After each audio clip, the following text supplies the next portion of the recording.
বনি আদমের আওলাদকে আল্লাহ সুবহানাহু ওয়া তাআলা কিয়ামতের দিন 5টি প্রশ্ন করবেন। 5টি প্রশ্ন করবেন এবং সেই 5টি প্রশ্নের উত্তর না দেওয়া পর্যন্ত কেউ তার জায়গা থেকে তার পা লড়সড় করাতে পারবে না, সে হিলতে পারবে না, যেখানে আছে সেখানে তাকে দাঁড়িয়ে থাকতে হবে।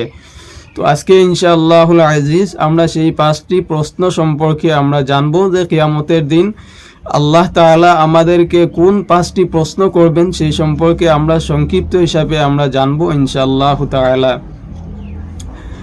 আল্লাহর নবী সাল্লাল্লাহু তাআলা আলাইহি ওয়াসাল্লাম বলেন, লা ইয়াজালু কদামু আদামা ইয়াউমাল কিয়ামাতি হাত্তা ইউসআলা আন খামসিন, আন হায়াতিহি ফিমা আবনা, আন শাবাবিহি ফিমা আবলা, আন মালিহি মিম্মা ইকতাসাবা ওয়া ফিমা ইকতাসাবা ওমা আলিমা ফিমা আমিলা। আল্লাহর নবী জনাব মুহাম্মদুর রাসূলুল্লাহ সাল্লাল্লাহু আলাইহি ওয়াসাল্লাম বলেন, আল্লাহ পাক আদম সন্তানকে কিয়ামতের দিন 5টি প্রশ্ন করবেন এবং সেই 5টি প্রশ্নের উত্তর না দেওয়া পর্যন্ত কেউ তার জায়গা থেকে লড়সড় করতে পারবে না, হিলতে পারবে না, যেখানে আছে সেখানে তাকে দাঁড়িয়ে থাকতে হবে। তো 1 নম্বর আল্লাহ সুবহানাহু ওয়া তাআলা সর্বপ্রথম জিজ্ঞাসা করবেন আন হায়াতিহি ফিমা আবনা, যে আমি যে তোমাকে যে হায়াতে জিন্দেগি দিয়েছিলাম, যে আমি তোমাকে যে বয়স দিয়েছিলাম, ধরেন যাকে আল্লাহ যতটুক হায়াত দিয়েছেন, কাউকে যদি 80 বছর, 90 বছর, 60 বছর, 100 বছর, 70 বছর, যাকে যতটুক জিন্দেগি দিয়েছেন, সেই জিন্দেগি সম্পর্কে আল্লাহ কিয়ামতের দিন মানে বনি আদমের আওলাদকে জিজ্ঞাসা করবেন, আমাকে জিজ্ঞাসা করবেন যে তোমাকে যে আমি অতটুক জিন্দেগির হায়াত দিয়েছিলাম, সেই জীবনটি তুমি কোন কাজে বিয়ে করেছো। আপনাকে জিজ্ঞাসা করা হবে যে আপনাকে যে 90 বছরের জিন্দেগি দিয়েছিলাম, আমি সেই 90 বছরের জিন্দেগি আপনি কোন কাজে আপনি অতিবাহিত করেছেন। সর্বপ্রথম আল্লাহ এই প্রশ্নটি করবেন যে আন হায়াতিহি ফিমা আবনা, যে তোমাকে যে হায়াতে জিন্দেগি দেওয়া হয়েছিল, সেই হায়াতে জিন্দেগি তুমি কি কাজে খরচ করেছো তার হিসাব দাও। আমরা আমাদের জীবনকে আমরা যদি মানে অন্যায়ভাবে যদি খরচ করি, যদি অন্যায়ভাবে যদি জীবন পার করি, যদি তাহলে আমরা আল্লাহর কাছে কি হিসাব দেব বলেন। যদি আমরা যদি আল্লাহর হুকুম এবং নবীর তরিকা মতে যদি আমাদের জীবনকে অতিবাহিত করতে পারি, তাহলে তো আমাদেরকে হিসাব দেওয়ার, উত্তর দেওয়া আমাদের জন্য সহজ হয়ে যাবে। তো আল্লাহ সর্বপ্রথম জিজ্ঞাসা করবেন আন হায়াতিহি ফিমা আবনা, যে তোমাকে যে হায়াতে জিন্দেগি দেওয়া হয়েছিল, সেই হায়াতে জিন্দেগি সম্পর্কে আজ আমাকে হিসাব দাও। তারপর আল্লাহ জিজ্ঞাসা করবেন আন শাবাবিহি ফিমা আবলা, যে তোমাকে যে মানে যৌবন কাল দেওয়া হয়েছিল, যে যৌবন কাল যে দেওয়া হয়েছিল, সেই যৌবন কাল তুমি কোন কাজে খরচ করেছো। যৌবন হচ্ছে ভাই আল্লাহের একটি বহুত বড় একটি নিয়ামত। যৌবনকালের ইবাদত আল্লাহের কাছে অনেক প্রিয়। যৌবনকালের একটি সিজদা যৌবনকালের বৃদ্ধকালের 80 বছরের ইবাদতের সমতুল্য। সুবহানাল্লাহ।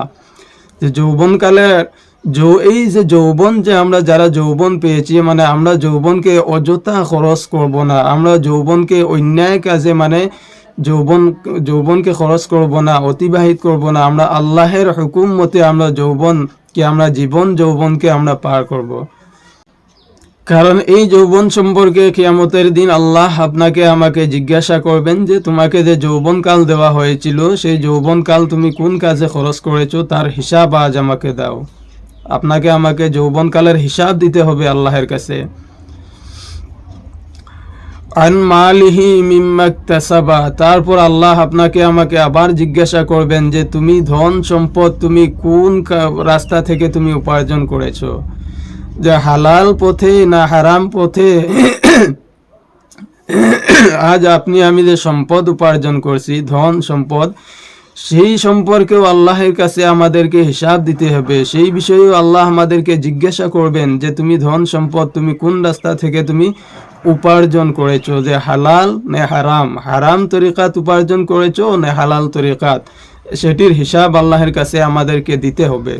তারপর আল্লাহ আবার জিজ্ঞাসা করবেন যে ওফি মাকতাসাবা, যে তারপর যে সেই সম্পদ যে তুমি কোন কাজে ব্যয় করেছো। ধন সম্পদ তো উপার্জন করেছো ঠিকই আছে, কিন্তু সেই সম্পত্তি তুমি কোন কাজে ব্যয় করেছো, আল্লাহের হুকুম মতে না আল্লাহর যেখানে রেজামন্দি আছে সেখানে খরচ করেছো, না অন্যায়ভাবে খরচ করেছো। মানে তার বিষয়ে আমরা আল্লাহের কাছে মানে জবাবদেহিন হইতে হবে, আল্লাহের কাছে আমাদেরকে হিসাব দিতে হবে। এবং সর্বশেষ ও 5 নম্বর যেটি প্রশ্ন আল্লাহ আমাদেরকে করবেন সেটি হচ্ছে কি, ওমা আলিমা ফিমা আমিলা, তুমি যেই মানে যতটুক তুমি মানে ইলম অর্জন করেছো তার উপর কি পরিমাণ আমল করেছো, তুমি যেখানে মানে ইলম অর্জন করেছিলে তার উপর তুমি কি আমল করেছো, মানে সেই সম্পর্কে হিসাব দাও। সম্মানীয় দর্শক, এই 5টি প্রশ্নের উত্তর আমরা কিয়ামতের দিন আল্লাহের কাছে আমাদেরকে দিতে হবে।